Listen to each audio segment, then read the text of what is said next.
The snowflakes weren't falling in Lagos that Christmas Eve, but the Harmattan wind whipped through the bustling streets like a whisper from the Sahara, carrying the scent of roasted corn and diesel fumes from the endless line of yellow Danfo buses honking their way through the traffic. In the dim glow of flickering streetlights outside Mama Nyozi's modest roadside eatery, a young waitress named Ezinne wiped sweat from her brow, her apron stained with palm oil, as she served the last plates of jollof rice to weary travelers rushing home for the holidays. But then, through the haze of exhaustion, she spotted them, an elderly couple huddled on the curb, their clothes ragged, eyes hollow with hunger, shivering not from cold, but from the quiet despair that no one seemed to notice amid the festive chaos. If you're loving this story already, my dear listener, do me a favor, hit that subscribe button right now and tap the bell icon so you never miss another tale of hope and heart from this channel. Let's dive right in. Ezinne had always been the kind of woman who carried the weight of the world on her slender shoulders, yet somehow managed to stand tall. At 32, she was a single mother of two bright-eyed children, little Chidi, 7 years old, with a laugh that could light up the darkest alley, and baby Ada, just turning 4, whose curious questions about their missing father tugged at Ezinne's heart like thorns. Her husband, Emeka, had been taken from them 5 years ago in a tragic accident. A faulty truck from a big construction company had swerved into his Okada motorcycle on the Third Mainland Bridge, leaving her widowed and drowning in debts. She worked double shifts at Mama Nyozi's, a tiny spot in the heart of Ikeja where the air was thick with the sizzle of fried plantains and the chatter of market women bargaining over yams. Mornings started before dawn, grinding peppers for stew, and nights ended with her feet aching as she walked the dusty paths back to their one-room shack in the slums, where the roof leaked during the rains and the walls echoed with the neighbors' arguments. But Ezinne's faith was her anchor. She whispered prayers to God each night, believing that destiny had a way of weaving broken threads into something beautiful. Nagad de Ranam, she'd say to herself, pigeon slipping into her thoughts like comfort food. Her dreams were simple, a better school for her kids, maybe a small business of her own one day, selling fabrics in the market. Yet, in the quiet moments, she wondered if kindness was all she had left to give in a city that chewed up the poor and spat 'em out. That Christmas Eve, as the sun dipped low and the streets filled with carols blasting from open windows, Ezinne was closing up. Mama Nyozi had already gone home to her family, leaving Ezinne to lock the doors. The old couple caught her eye again. They hadn't moved. The man, frail, with a beard like wisps of cotton, leaned on a walking stick, while the woman beside him clutched a tattered shawl, her eyes downcast. They looked like they'd wandered from some forgotten village, lost in the urban sprawl. No one else paid them mind. Lagos moved too fast for stragglers. But Ezinne's heart twisted. She thought of her own parents, long gone to the village graves, and how Emeka used to say, "Kindness no dey spoil, it dey multiply." With a sigh, she plated the leftover rice, added extra chicken from her own portion, and carried it out to them. "Uncle, auntie, make una chop small," she said softly, kneeling to hand them the food. Her voice was warm, laced with that melodic Nigerian lilt. The old man looked up, his eyes misty. "God bless you, my child. We no get money to pay." Ezinne waved it off. "Na Christmas, abi? Jesus no charge for miracle." They ate slowly, savoring each bite, and as they did, the woman whispered a prayer. "Chineke, reward this daughter abundantly." Ezinne smiled, but inside she felt the pinch. That chicken was meant for her kids' holiday meal. Still, she lingered, chatting about the weather, the traffic, anything to make them feel seen. When they finished, she helped them to their feet and pointed them toward a nearby church shelter. "Go there, them go give 'em a place to sleep." They nodded gratefully, shuffling away into the night. But that wasn't the end. The next morning, Christmas Day, Ezinne arrived early to open the eatery for the few souls without family feasts. To her surprise, the old couple was back, sitting on the same curb, looking even wearier. "Auntie, wanna no go church?" she asked. The man shook his head. "Them full up, we no want bother." Her heart sank. Without a second thought, she brought them breakfast, akara and pop, steaming hot. "Eat, make body strong." This time they shared stories. The man, who introduced himself as Pa Eze, spoke of a life in the oil-rich Delta rivers, how floods had taken their home years ago. His wife, Mama Adora, added softly about losing their only son in a senseless accident. Ezinne's eyes welled up. It mirrored her own pain. "Life hard, but God day," she said, touching Mama Adora's hand. From that day, it became a ritual. Every evening, as the sun set over the Lagos skyline, Ezinne would save scraps or cook extra, feeding them quietly. Weeks turned into months. She'd slip them water during the hot afternoons, mend a tear in Pa Eze's shirt with her needle, or even share her umbrella during sudden downpours. The community noticed. Market women whispered, "That Ezinne, her heart too soft, but waitin' she go chop." Her children asked why she gave away their food. "Because, my loves, one day kindness go come home," she'd reply, hugging them tight. As the months stretched into a year, Ezinne's hardships deepened.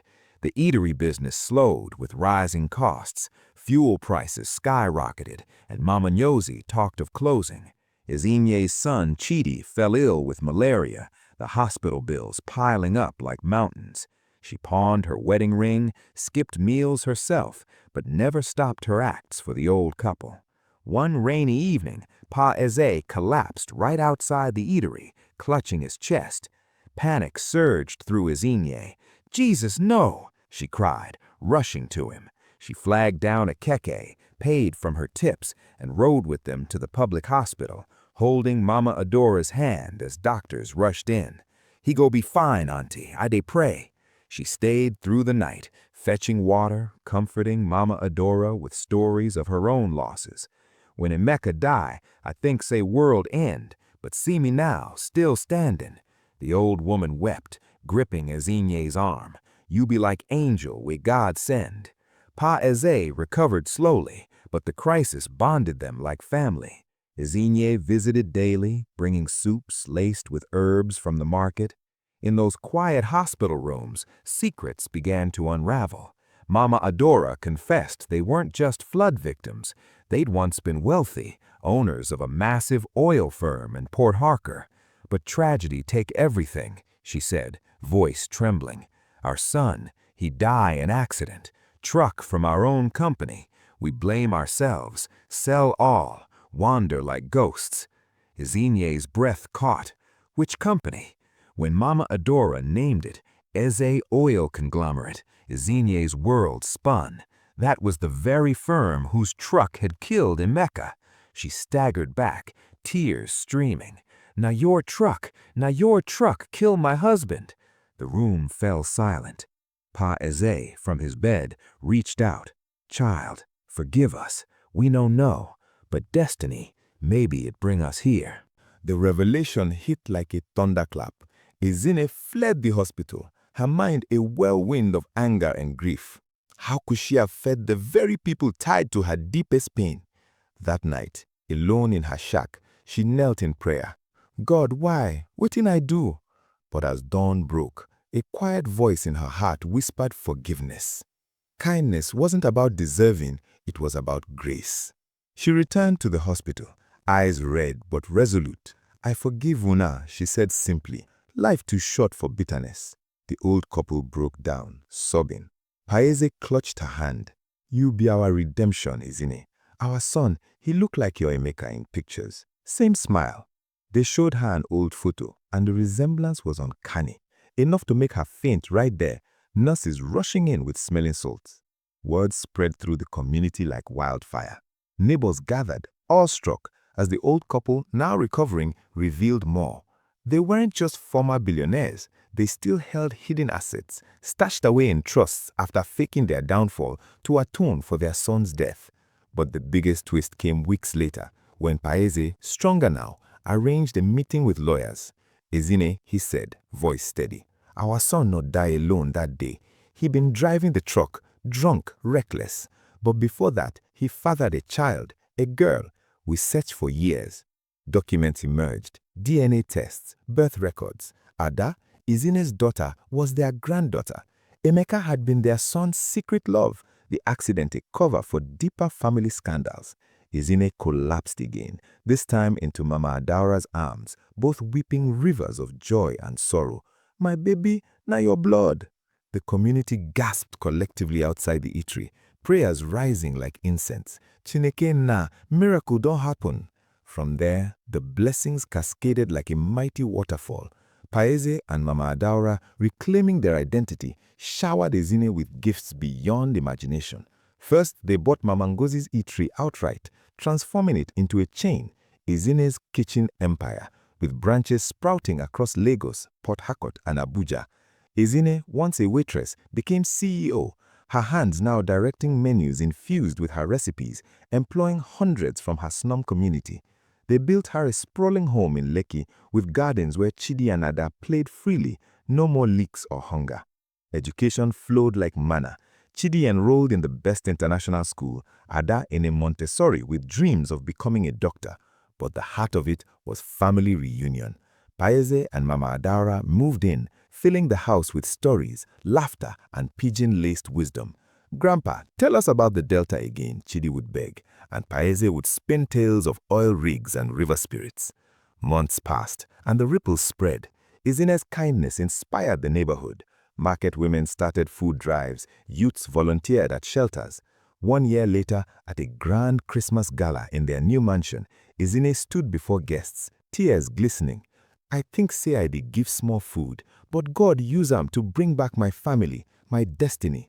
Paese, beaming, announced scholarships for 100 orphans, naming it after Emeka. Romance bloomed too. Ezinne met a kind doctor at the hospital, Dr. Obi, who courted her with patience and prayers. They married in a lavish ceremony, the old couple walking her down the aisle, community elders dancing azonto till dawn. 5 years on, the transformation was generational. Ezinne's empire boomed, exporting spices worldwide, her face on billboards as a symbol of resilience.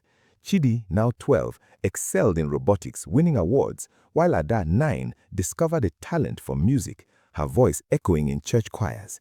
Paese and Mama Adaura in their twilight found peace, their guilt redeemed through Ezinne's forgiveness. Grandchildren arrived, Ezinne and Obi's twins bringing double joy. Health crises came and went, a scare with Paese's heart again, but Ezinne's quick action saved him, proving kindness's endless cycle. The family traveled to the Delta, rebuilding the old home as a community center, where floods once destroyed now stood hope. 10 years later, as Ezinne sat on her veranda, watching sunsets over the lagoon, she reflected on that fateful Christmas Eve. Her hair now streaked with silver, but her eyes sparkled with gratitude. Chidi, a young engineer, built sustainable homes for the poor. Ada, a healer, ran clinics in villages. The twins chased butterflies, laughter filling the air. Paese and Mama Adaura had passed peacefully, their legacies etched in stone, schools, hospitals, all bearing the mantra, kindness always comes home. Ezinne whispered a prayer, thank you, God, for turning ashes to beauty. And so, my friends, this tale reminds us that in the bustle of life, a single act of compassion can unravel destinies, heal wounds, and birth empires. One poor waitress's plate of rice fed not just bodies, but souls, rippling into reunions, redemptions, and rewards that span generations. Lives forever changed, proving that faith and goodness always prevail. If this story touched your heart, subscribe now and hit that bell icon and share it with someone who needs a reminder that miracles hide in the ordinary. Until next time, keep spreading kindness. It will come home to you.